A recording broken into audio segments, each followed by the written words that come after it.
Hi and welcome back to the channel. In this video I'm going to be doing the match preview for the Manchester United versus Brighton game, which is taking place at the MX Stadium tomorrow afternoon. And as always, I'm going to start by going through Ten Hag's press conference and some of the important quotes that I picked up basically from the press conference. And let's get started. So the first question which Erik Ten Hag was asked when he came to his press conference yesterday was what the update was when it came to Victor Lindelof. And Ten Hag basically said that Lindelof is still out with a toe injury, which, to be honest, I find this to be quite funny, honestly. Like, how convenient is it that Victor Lindelof is somehow injured just because the transfer window is still open? This guy was fine, by the way. I believe he was fine for pre-season, if I'm not mistaken.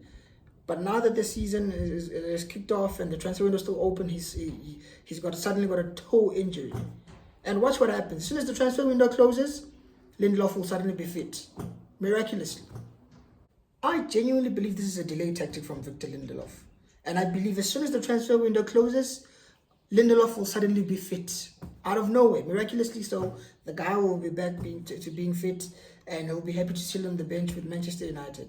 I mean, honestly, guys, we need to get rid of this guy, man. Honestly, I'm just sick of him. I need Victor Lindelof to go. Him and McTominay honestly need to leave this club. You can even add Eriksen to that list. But anyways, back to the press conference. Ten Hag also stated that Rasmus Højlund was obviously still out. Tyrell Malacia is also out, as well as Luke Shaw. So none of those four players would be taking part in tomorrow's game against Brighton. One of the journalists then asked a follow-up question by asking for an update when it came to Jadon Sancho. Since last week, Ten Hag had basically told the media that Sancho was not part of the matchday squad due to the fact that he had an ear infection. So yeah, he was not part of the matchday squad. So when asked about Sancho yesterday, he basically said that we'll see on Saturday if he's fit and ready to go. However, he wanted to clarify that Manchester United has got a very big squad, and due to us having a very big squad, certain players will not be part of the matchday squad. Certain players will be dropped every now and then. And he also emphasized that it's up to the players themselves to have a positive attitude and basically fight for their place in the squad, because it's basically going to be survival of the fittest. And honestly, I hear what he's saying. Honestly, I do. I hear what he's saying. However, that did come with a bit of an undertone of saying, look, from time to time, we've got lots of players, and from time to time, certain players are going to be left out of the squad, and they need to basically keep a good attitude. He's basically saying, I don't want to hear anyone moaning about, oh, why wasn't I part of the matchday squad or whatever. Just suck it up. It's survival of the fittest. Do your best in training and do your thing. So I hear it, to be honest. I hear it, although I did feel like it was a bit of a jab or a bit of a shot at Jadon Sancho. But hey, it is what it is. Let's not get into that. Ten Hag was then asked about Facundo Pellistri and what the update is with regards to his transfer. Ten Hag basically confirmed that yes, the transfer for Facundo Pellistri to Panathinaikos has gone through, and he stated that Facundo Pellistri is a very good player, good attitude, very good player with a bright future. But however, there's just too many wingers. We have too many options in the wings for United, you know. So the club felt it was best for both parties, for both the club and for Pellistri, to sell him so we could go get guaranteed first-team football elsewhere. And basically, he wishes Facundo Pellistri all the best. And if you're asking me, I'm a bit disappointed with letting him go, but I do understand that we've got too many wingers. And some players are, as good as they may be, it might just not be meant for them to be good players at Manchester United, you know. We've seen it many times. Good players sometimes just don't fit a certain club, or vice versa. But Pellistri is basically gone. And we wish him all the best, really. The only thing that really annoyed me when it came to the Pellistri transfer was the transfer fee, guys. I mean, honestly, 6 million euros. This is a kid we signed for about, 15 million pounds?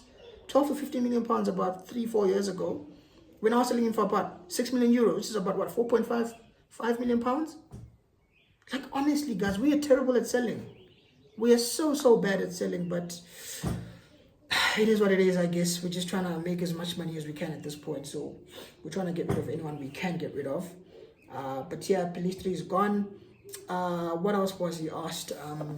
He was asked if there was any updates on the Manu Ugarte transfer news, and he basically said that, look, people need to wait. He's not going to say anything about transfers, whether it's ingoings or outgoings, until the deal has been done. People just need to be waiting. Once the deal has been done, whether it's a signing the club is making or a sale the club is making, the club will then come up with an official statement to let people know what's going on. So basically, he brushed aside the man who got the transfer news. He didn't want to comment on this, which I understand, to be fair. I really, really do. He then kept it moving. And I think the last question which he was asked of note was basically about Joshua Zirkzee and what he thought about his performance. He basically said he's happy. He's got someone like Ruud van Nistelrooy to learn off. And he's happy he got his goal on his debut because that will do a lot of confidence for him. So yeah, I mean, that was basically it really when it came to his press conference. So yeah, I think we can actually move on to the game now. So as I stated earlier, the game is going to be taking place tomorrow. I believe it's around, I think it's 2:30 Central African time, if I'm not mistaken, at the MX. And to be honest, Brighton for us in the past couple of years has been a tricky customer. I mean, I know last time we went the last season, the last game we played Brighton was at the MX and we won 2-0 towards the end of the season. But let's be honest, yeah, that was a nothing game. There was nothing to play for Brighton. They had already finished where they were going to finish in the league. They were not playing for European place or anything like that. The game was just, it was a dead rubber game, really. So we won 2-0. But this time around, we've got a new manager. It's the first game of the season at home because the first game they played was against Everton away at Goodison Park. This time they've got a new manager in front of their own fans. First game of the season at home. So I think they're going to be up for it. And I honestly think it's going to be a very tricky game for us. So United need to be on it. When nothing less than 100% is going to work. Because if we go there 90% ready or even 99% ready, Brighton will kill us. They will definitely beat us because honestly, they're just a good side. They play very good football. And they've got this ability to just move on from whether or not they get rid of a good player or a good manager, they just move on. I mean, I remember, right? These guys got rid of Graham Potter, right? They lost him to Chelsea. They just went and replaced him with what's his name? Roberto De Zerbi. Continue to play good football. They lose guys of Moises Caicedo, continue to play good football. They lose their best players every season and their manager. They just continue to do well. They don't care, really. They really, really don't care. And I admire that, man. That just goes to show you this is a club that's very well run. Very, very well run. And yeah, like I said, I genuinely feel tomorrow's going to be a tough fixture for us. I mean, this is a team that presses high up the pitch. Their press is very, very intense. So they're going to make life very difficult for us. And with us trying to play from the back, I don't know. We might see a few mistakes. We might not. I don't know. Let's see how good our press resistance is and how good we are now this season from playing out from the back. Because we've got the likes of Onana, who we know is good with his feet. We've got Licha Martinez. We've got De Ligt. I don't know if De Ligt is going to start or if he's going to start with Maguire. We've got two good ball-playing fullbacks in Delo as well as Mazraoui. So it's going to be an interesting game. It's going to be an interesting game. But like I said, I think it's going to be a very tough game for us. It's not just going to be as easy as Fulham was because we genuinely dominated against Fulham. Our press was better. A few patterns of play here and there. We created lots of chances and conceded less chances. So I'm hoping to see the same tomorrow against Brighton. I hope we actually dominate. I'm not saying dominate like 70-30% because I know Brighton are a possession-based team themselves. And like I said, they press high up the pitch. So they're going to make life difficult for us. But I hope we play well and actually do. Because if we go away to Brighton and actually dominate them, then I'll start to say, you know what? Ten Hag is doing something here. He really, really is doing something. However, when it comes to the result, I think we'll win, man. I think we'll win. As for the score, before I even give you the rest of the score, I think I should give you my predicted 11. I think it's going to be... Flipping birds. I think it's going to be Andre Onana in goal. Right back, I can see it being Nusayr Mazraoui. Left back, Diogo Delo. Left centre back, I can see Lisandro Martinez. And then when it comes to a right centre back, is where the trick comes. Because now, Ten Hag is in a bit of a sticky wicket here. He's in a bit of a sticky position because I say this because last game, right, Harry Maguire played so well. He played so well. If anything, he was man of the match. So do you then drop him for Matthias De Ligt? Or do you just keep Maguire in the team? It's a bit of a tricky one for Ten Hag here. I personally, in as much as I love De Ligt, if Maguire's fit, I'm starting Maguire. I'm keeping the back four as it was against Fulham. I'm definitely starting Maguire over De Ligt, and then De Ligt can come off the bench. I know some people are saying, no, why would you sign? We signed De Ligt for a reason. De Ligt should come into the team. But guess what? Harry Maguire was man of the match against Fulham. We have to go according to merit. If we're saying Maguire's playing out of his skin, continue to play him. If he's injured, I hear it, then bring on De Ligt. But some people would say De Ligt has had a full week of training, so he should surely be coming into the team. I don't know. We'll see what happens tomorrow. But my thing is, I would keep the team as is. I would definitely play Maguire over De Ligt tomorrow, and then bring him off the bench for the last 15, 20 minutes, if not 30 minutes, just to see how it does. But yeah, anyways, moving on to midfield three. Again, I'm going to keep the midfield three as the same as it was against Fulham. It's going to be Kobe Mainu, Casemiro, and Mason Mount just ahead of them.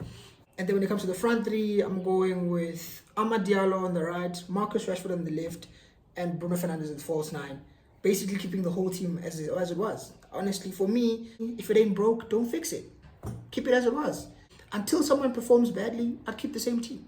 And guess what? If the very same team plays well against Brighton tomorrow, I'd still keep it the same against flipping Liverpool.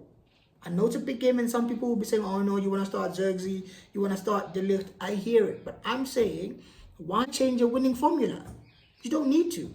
So for me, for tomorrow's game, I'd keep the team exactly the same as it was and hope that the boys perform well. And if someone doesn't perform well, then guess what? They get dropped for the Liverpool game and someone else comes in. But anyway, that's just my thoughts. Anyways, I've already said that I feel United will win the game. However, when it comes to the score, I'm going to go ahead and predict a 2-1 win for Man United. I think Brighton might score. I think it's either going to be 2-1 win to United or a 1-0 win to United. But I think because of the MX and Brighton playing well, I think they will score.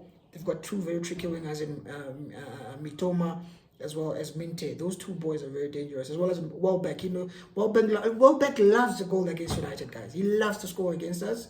So I think we might concede tomorrow. So I'm going to predict a 2-1 win for United.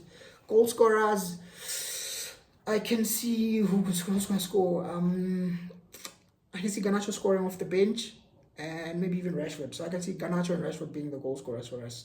And Man United winning the game by 2-1. But anyways, that was my prediction for tomorrow's game. Let me know what you thought in the comment section. Do you disagree with my score prediction? Do you think Brighton will beat us? Do you think it'll be a draw? Or do you think we'll even beat them by 3 or 4-0? I don't know. Let me know what you think in the comment section. And if you haven't already, please like the video, share the video, subscribe to the channel, and I will see you guys soon. Peace.